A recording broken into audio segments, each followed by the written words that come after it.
These two guys have Minnesota sports flowing in their veins. Mackey and Judd on Score North and ScoreNorth.com. Time for a scoop session with our guy Darren Doogie Wolfson from the 5 Eyewitness News Sports Department. Timberwolves take a 3-1 lead last night. We have Vikings schedule news coming out here. But Judd, let's get the party started the right way with our friends at MSP Plumbing, Heating, and most importantly this week, air conditioning. Getting hot out there, getting muggy, getting sticky, and you flip on the AC and it don't work. What do? Sports Dad has the answer for you. You call. We need some new B-roll here. Yeah, this guy's cold. This guy's cold though, Dukes. You don't want to be cold. Or right now you actually do. We need some B-roll of a hot day when you can give my friends at MSP Plumbing, Heating and Air a call and get that air conditioner fixed. They do outstanding work. I could tell the story again, but they've been to Sports Dad's house multiple times to fix things. And guess what? Every time they have a satisfied customer. And now I want you to find out how outstanding MSP Plumbing, Heating and Air is. 651-615-4292. Call MSP.com. Call MSP.com and make sure that your house is nice and cozy. In other words, the air is working because it's that time of year. Yeah. Can MSP get me out of jail? Where are you right now? Yep. What's going on? I'm not sure you want to know where I am. Turn sideways. Somehow have a working microphone, a working camera. That's all you need to know. This is a hostage video, Doogie. Are you okay? Blink twice if you're okay, and we'll be at the Wolves game on Wednesday. Give me a Gatorade. Okay. Oh man, I'd love to start with Julius Randle actually, and just kind of the journey from the day that trade was made and uprooting two different franchises back right before the season started, and even those of us that were very pro the trade and saw the vision of the trade, I was even like, love the trade, but Julius is probably a 1-year guy. You might even ship him before the trade deadline. It might even be prudent to do so. And now I'm sitting here on May 13th, 3-1 lead over the Warriors, Julius dominating portions of another playoff game, thinking, 3 years hundo? 3 years, do him and his family want to stay here for a while? Just your thoughts on the 6-month journey of Julius Randle Timberwolves uniform. It seems, Phil, that it flipped when he came back for that Phoenix game in the regular season. That after missing multiple weeks with an injury, it flipped. It really did. Chris Finch deserves all sorts of credit. It was Chris Finch as much as anyone going back to September that pushed this forward, that said, I can make it work. I know Julius incredibly well. I know I can make it work with Julius. It was wonky. Admittedly, it was wonky through the first, give or take half of the season. But Chris Finch deserves all sorts of credit. He has made this work. It helps that Julius thinks the world of Chris. I mean, I think deep down, even before this transaction, that Julius would have told you, hey, the coach I admire more than anyone is Chris Finch from their time together in New Orleans. I mean, just the way he's getting to his left hand, his decision-making, his playmaking, certainly his shot-making. Like, can he keep up this level of shot-making in the Western Conference Finals? Yes, I don't think the Warriors are coming back from a 3-1 deficit, so we can leap ahead to whether it's, game one either Sunday or next Tuesday, depending on circumstances with OKC and Denver. But certainly I think the Wolves end this series tomorrow night, so the Wolves will have some sort of break heading into game one. And hey, we saw what happened this series with a lengthy layoff heading into game one. Now, hey, they didn't have that much of a layoff last year. It was a Sunday. They beat Denver in a game 7. Then it was Wednesday. They opened against Dallas. So we could play that both ways. Heck, they were fine heading into game 1 against the Lakers. Last year, they were fine heading into game 1 against Phoenix with lengthy layoffs. But I think they will do some things differently. This, again, is presuming the series ends tomorrow night. So we're thinking about Thursday, Friday, Saturday, potentially Sunday, Monday, with game 1 next Tuesday. If OKC Denver gets to a game 7 on Sunday, the Wolves will do some things differently. But on Julius, yeah, Phil, I mean, how about this? Like, there's been so much Kevin Durant chatter. Is it time for us to put that to bed? Probably. I think so, right? Because it was a couple things. The Wolves need another scorer a creator. Well, guess what? Julius Randle is that. So when thinking about how Kevin Durant could help this team next year, Julius Randle is that right now. Plus, there's a thought that KD could help Ant get to another level. Well, you know what? Ant is at that level. Now, I get it. The decision-making, the shot selection, the finishing at the rim, Ant can get better. We all get that. But he's still only 23. So think about Ant when he's 25, 26, 27. But a lot of the things we've talked about that Kevin Durant could bring next year, Julius Randle is bringing that right now.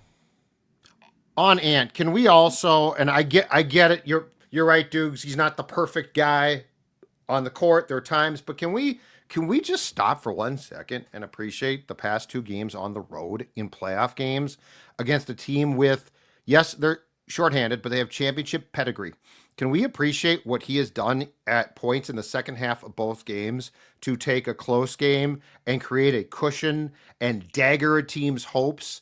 I thought that Nah had the great comment last night, because we've all been there, we've all seen it, and it's magnificent when a player can take the life out of a building. Opposing. So like you go in and, you know, he hit the 3 to end the first half. And then more importantly, I think he scored 16 points and was phenomenal in the third quarter. I feel like we're trying to pick apart things, and I get that. But I also think that we are not giving enough credit to a superstar player doing something that superstar players do, which is daggering a team that's a very good team on the road, hostile environment. Ant Edwards deserves his flowers, and I'm not sure that he's getting enough for what he's meant in these 2 games, which, by the way, you could have lost, and you won them both last night convincingly. Yeah, I mean, my guy Kendrick Perkins certainly is giving him his flowers. I mean, Kendrick Perkins talking with him the other day. I mean, yeah, my God. I mean, that is a serious man crush, Kendrick, when it comes to Anthony Edwards. But yeah, I'm just looking back at my notes. I mean, how about the left hand and 1 finish? So at that point, the Wolves go up 3, 71-68. That was the beginning of that 17-0 run. Hits a 3, hits another 3. Yeah, it began at the end of the first half, right? I mean, you felt like once that 3 went in, the Wolves go from being down 5 to 2. Like at that point, I don't know. I had the feeling like, okay, maybe I didn't foresee necessarily the dominance we saw in the third quarter, the Wolves being plus 22. But you felt like at that moment, the Wolves are going to find a way. I also think defensively, he was solid. Like, hey, 39 points in the third quarter against a really good defense. Yes, let's give the Wolves collectively flowers. But holding the Warriors to 17 that quarter, forcing 6 turnovers. Golden State did not make a 3 in the third quarter. I just thought the Wolves' ball pressure, everything they did defensively in that third quarter was phenomenal. But yeah, I mean, you start thinking, right? Okay, like, because I've made the point. We can go back any number of years. Phil, you probably know this better than I, but when's the last time somebody this age was an alpha, led his team to the NBA championship? Like, we need to go back a really long time, or there isn't an example of a 23-year-old. LeBron? Like, Giannis was what, 25, 26? When the Bucks won it all in 21, right? But you start thinking, right? I mean, 7 wins down, 9 to go. OKC has maybe more warts than I thought entering the postseason. I do think OKC is going to beat Denver, so I think it will be Wolves, OKC. OKC, rightfully so, will be favored in the Western Conference Finals. But you feel pretty good, mostly because of Anthony Edwards.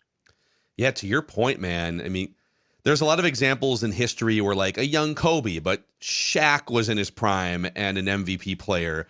For the lead guy, unquestionably, to be 23 years old, I think back to LeBron, maybe that Cavs team that probably shouldn't have been in the NBA Finals and got absolutely destroyed by the Spurs, and it becomes a blemish on LeBron's resume because, oh, Michael Jordan never lost in the Finals.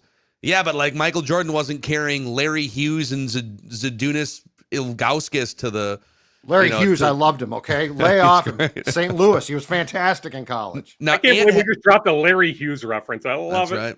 Now, Ant has a really good, deep supporting cast, but he is unquestionably the best player on this roster. And just kind of bring this conversation back to the Julius Randle thing. Julius Randle, if it's just because part of the discussion a few months ago was the Wolves called on Durant. That's a fact. It's been reported credibly the Wolves did jump in and have a conversation about Durant. And so we are now left to sort of piece together, well, what would that have looked like? They're not just calling with no ideas. Well, the Julius contract might have been in play. Mm-hmm. Right now in this moment, and even at the time, I'm not trading Jaden to get a Kevin Durant. I think for the fit for this team and to also not sacrifice a bunch of depth, which is this team's biggest strength in some ways too, I think straight up, I'd rather have Julius Randle for the next 2 years than Kevin Durant. The toughness, the defense, maybe he's not the prolific scorer, but Kevin Durant's not the same guy he was 5 years ago either. And Julius can drop 25 or 30 in a game as needed, and the playmaking and a big body to put on a Luka Doncic or a LeBron James. So, yeah, I mean, just straight up, I think there's a case for Julius, who also is going to command a lot less money toward the cap and the second apron than the $55 million that you'd have to figure out for Kevin Durant as a puzzle piece. Yeah, I mean, that's a big part of this, right? If it's just 1v1 though, Phil, give me KD. Like, I'll take KD for the next 2 years. I think it's a debate. Like, it's a legitimate debate. debate. No, we can debate it. That's fine. I get it. But just give me KD for the next 2 years. But it wouldn't be just 1v1. It would be pick 17, that pick early in the second round that the Wolves own via Utah. It might be Terrence Shannon Jr. as well, right? So you start picking apart this depth, or it's Dante DiVincenzo. Right now, hey, Dante has to shoot the ball better. We all get that. Like, the Wolves have not played well with Dante on the floor. Although he did make a three during that 17-0 run where the game got out of hand in the third quarter. Dante did have a made three during that stretch. But yeah, if it's 1v1, I'll still take KD. That's no knock on Julius, though. Julius he's been the Wolves MVP right now. If you want to make a case for Jaden McDaniels somewhat, or Ant, that's fine. But for these 5 + 4, these 9 playoff games, to me, through 9 games, Julius Randle has been the Wolves MVP. He is, and 1,000% also changed the perception, which is because he didn't play for the Knicks in the playoffs last spring, but before that struggled. And what's funny is when I watch him now, I see a guy who is perfect for the playoffs. And we talked about this on Flagrant Howls last night, Dukes. Perfect for the playoffs and absolutely an ideal fit for this particular series. Like with what the Warriors want to do, their style of play. Yeah. So I would say whether it was on purpose or not, and given Randall's lack of production in previous playoffs, it might not have been on purpose. But I would say that Tim Conley identified a guy that you love taking into a playoff war. And this is that. So, like, that's the thing is when we debate Cat and Cat still going with the Knicks, I think that they're probably now, without Jason Tatum, going to get past the Celtics. So he's been doing fine. But like when I identify the puzzle pieces for a Wolves playoff team and a Wolves playoff run, Julius Randle is absolutely, at least for this playoff season, a perfect fit for this. Yeah, team. I mean, sing it. Yeah, I mean, I think whether it's on background or maybe they would offer it up on the record, this is in large part why they made the move for Julius Randle and Dante DiVincenzo. We haven't seen it yet, but we saw it last year with Dante in the postseason, that those two guys would be helping more than any other time during the season right now in May in the heart of the playoffs. Now, I don't know to a man if the Wolves would admit that they thought Julius could play this well, but they certainly thought he would play better than he has in previous playoff outings. That with Cat, there was still some uncertainty, which Cat would show up in the playoffs. That with the Chris Finch bond with Julius Randle, with Chris being able to unearth certain things with Julius, that they just felt like with the physicality, the way the game is officiated in the playoffs, that Julius would be a better fit in May basketball, and hopefully for their sake into June basketball, a better fit than Karl Anthony Towns. It's kind of crazy the way that this is playing out. The Celtics have always been lurking, but now Tatum, we're waiting on the official word, but serious injury, right? Down 3-1. Even before the injury, they were going to lose that game. The Cavaliers have been lurking over there. Well, they're tucked in a corner, and Donovan Mitchell was at shoot-around this morning, but he's not 100%. And those are two of the juggernauts on the other side of the bracket. We'll see what happens with Denver and OKC. But, Doogie, winning the championship is 100% on the table right now for the Timberwolves. Oh, it's absolutely on the table, right? Yeah, I mean, it's crazy, but yeah. Now, to me, it's OKC into probably New York. Now, I'm still not fully confident that the Pacers wrap this thing up quick. Pacers are a The tough Donovan out, Mitchell injury, yes, but that's encouraging. I didn't see that this morning, but okay, he was at shoot around. So hopefully for the Cavs' sake, he can go. And, they've got Mobley back now, Hunter, Garland. It would have been nice if the Cavs were fully healthy, starting this series.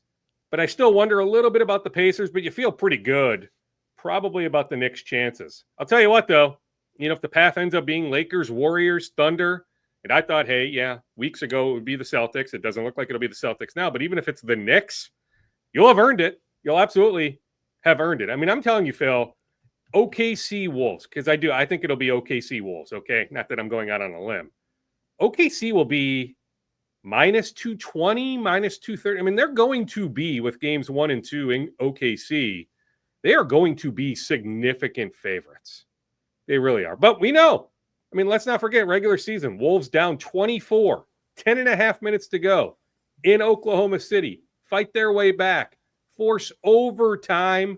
Win in overtime. We know the Wolves had success during the regular season against the Thunder.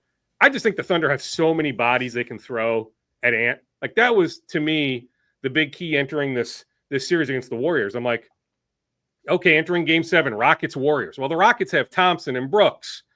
They can throw multiple bodies.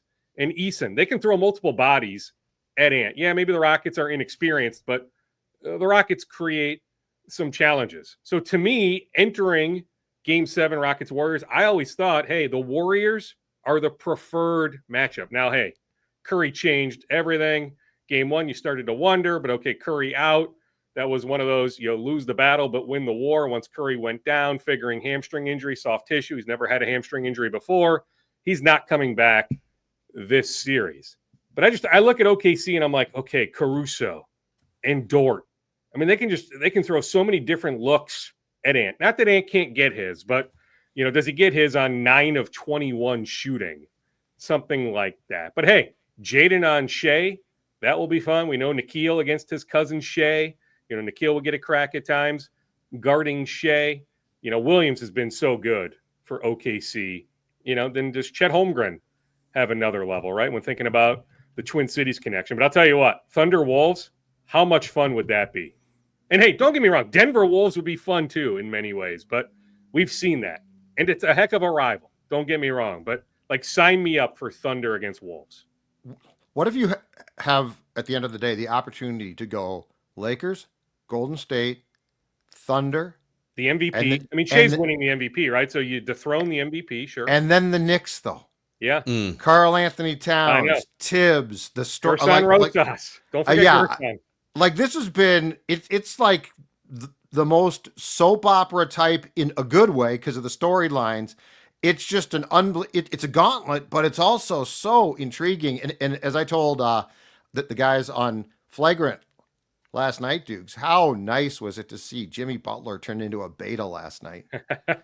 The man who once dominated Target Center, you effing need me. And the Wolves turned him into a blubbering mass of a beta, passing up shots. 2 different looks, but only 9 shot attempts. Now, Draymond offered up post game that Jimmy wasn't feeling so well. I still think he's feeling. He's always not feeling well in the Houston series at 35 years old. There's always an excuse though. He's right there with LeBron's knee, which needs a knee replacement after that. You'd have no idea.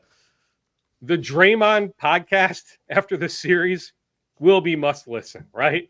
Just to hear what Draymond has to offer. It'll feel so good for Rudy just to silence Draymond. It will be. Yeah. Just it's on the Wolves though to not have this thing get to Sunday with this lengthy layoff. Just wrap this thing up tomorrow night. Don't mess around. They were good in Game 5 against the Lakers. Do the same thing. Wolves in 5. Hey, everybody loves that chant. Wolves in 5. Wolves in 5. Close this thing out tomorrow night. Don't have to worry about going to San Francisco on Saturday for a Sunday game. Yeah. Hey, Phil, the key here, TNT, this spring, this season, Eastern Conference Finals. Oh, so they no got the Draymond. Okay. So when he goes to work for them, it's going to be for the potential Knicks. The Knicks and Pacers. Pacers. Exactly. Yeah, that makes sense. We will get to the rest of Doogie's scoop bag here in just a moment, but Legit Pizza, which absolutely lives up to its namesake, is, at least for my money, the best frozen pizza on the market right now. You can find Legit Pizza around grocery stores in the Twin Cities, that frozen section where you can bite into the stone-baked, cracker-thin crust of glory, zesty tomato sauce. I love the sausage and mushroom flavored, sometimes even just the simple cheese flavor. Throw some crushed red peppers on there. You can mix and match. Find Legit Pizzas at a grocery store near you and have an authentic at-home pizza parlor experience. Also, it's riding season. It's been just glorious weather the last few days and continuing here this week in the Twin Cities. And Dennis Kirk has you covered with over 185,000 parts, apparel, and accessories for motorcycles, ATVs, UTVs, and dirt bikes. And also, if you are one to maybe tinker with your own build in your garage and you want to show it off, mark your calendars for the second annual Minnesota Garage Build Bike Show, powered by Dennis Kirk at Running Aces Casino, Saturday, June 7th from 10 a.m. to 5 p.m. It's free to register your bike and attend, and you can find out more at DennisKirk.com. Doogie, what else? If you want to wrap up some Wolves stuff, fire away. Otherwise, the Vikings are going to be the first team in NFL history to play 2 games in Europe back-to-back weeks, week 4, week 5, Steelers, Browns, and then likely a bye week in week 6. But the Vikings schedule is piecing together here this morning. Yeah, it is. Yeah, I mean, even Kevin O'Connell did a conference call with some UK and Irish media. So hello. Yeah, I mean, hello, coach. Some of that audio. So yeah, I know he did a conference call with them this morning. Yeah, I mean, the Vikings have international marketing rights in the UK, also in Canada, right? But the Vikings embrace that UK relationship. I guess we can have the debate. Is this a benefit or is it not? Like, instead of playing 9 true road games, you're playing 7 true road games, but you're overseas. Not like the Vikings are coming back after that September 28th game against the Steelers in Dublin. They'll just go right to London, prepare for the game against the Cleveland Browns. So I guess heading into that Cleveland game, right? I mean, the Vikings would have the clock advantage, whatever that is, that body clock advantage, if that's really a thing. So I don't know. I mean, you'd prefer the bye be later in the season, not week 6. But yeah, I mean, this thing is starting to piece together. I mean, call it reckless speculation, right? So reckless speculation on a Tuesday when we normally do it on a Thursday. But, there's been the chatter about a divisional game, perhaps Detroit, week 1.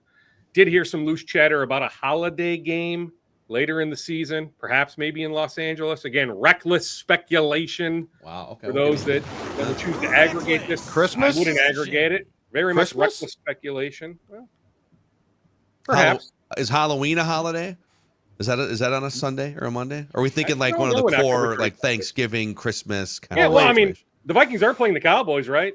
And well, yes, you could play a Thanksgiving game. You can't necessarily toss out Thanksgiving, but I'll say a holiday at this point. Just some very, very loose chatter.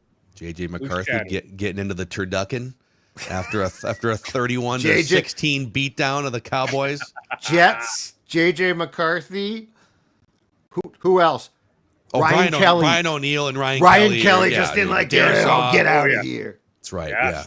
Speaking of the Cowboys, so they make the trade for George Pickens. Probably not a surprise, but the Vikings were not engaged on that front. I checked. I wanted to know, just maybe. No, the Vikings were not in on George Pickens. Yeah, I would guess that the character evaluations that they got back on George were probably not conducive to a locker room in which they have found a really good combination of guys. Yes, and hey, they still, not that they're looking to sign Jalen Nailor to a contract extension or anything, but they feel like, hey, like there was an opportunity for him to have like 10 touchdowns last year.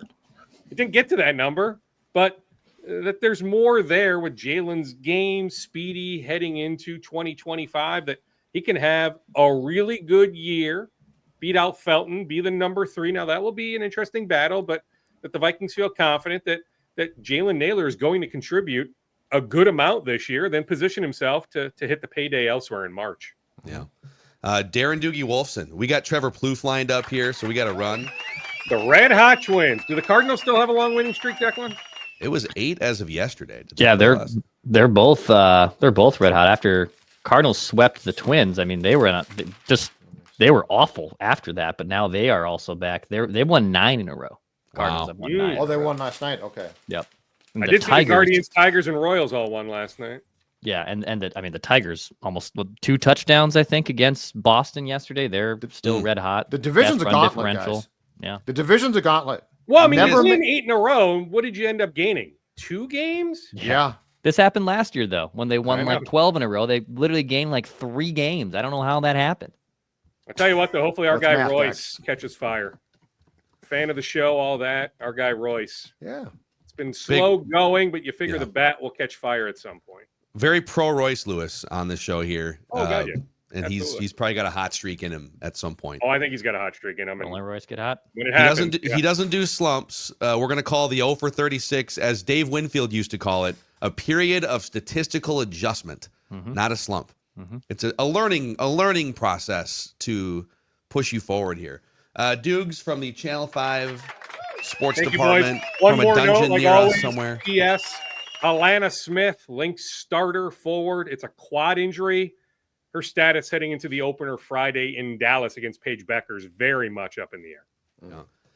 Yeah, it'd be fun to keep an eye on those Paige Becker's games from afar this year too. And the Lynx home openers against Paige, so they get Dallas twice in the span of like 5-6 days. We'll do some more speculation on Thursday here. Darren Doogie Wolfson from the. How about the Mavs winning the lottery? Just classic. Oh my gosh. Yeah, I texted with my guy Sean Sweeney, and I hope Sean gets the Phoenix Suns job, right, so that he's not even in Dallas. But he sent me back hilarious. It's just a classic. Just walk. If I'm them, I'm not trading that. I would just hang on to Cooper Flag for the next 15 years and go from there. After trading Luka, I don't think you're trading the rights to Cooper Flag. No, I don't think that's as hilarious as it would be. Yeah, correct. All right, boys. All right, dudes. Minnesota sports with Mackey and Judd. See ya.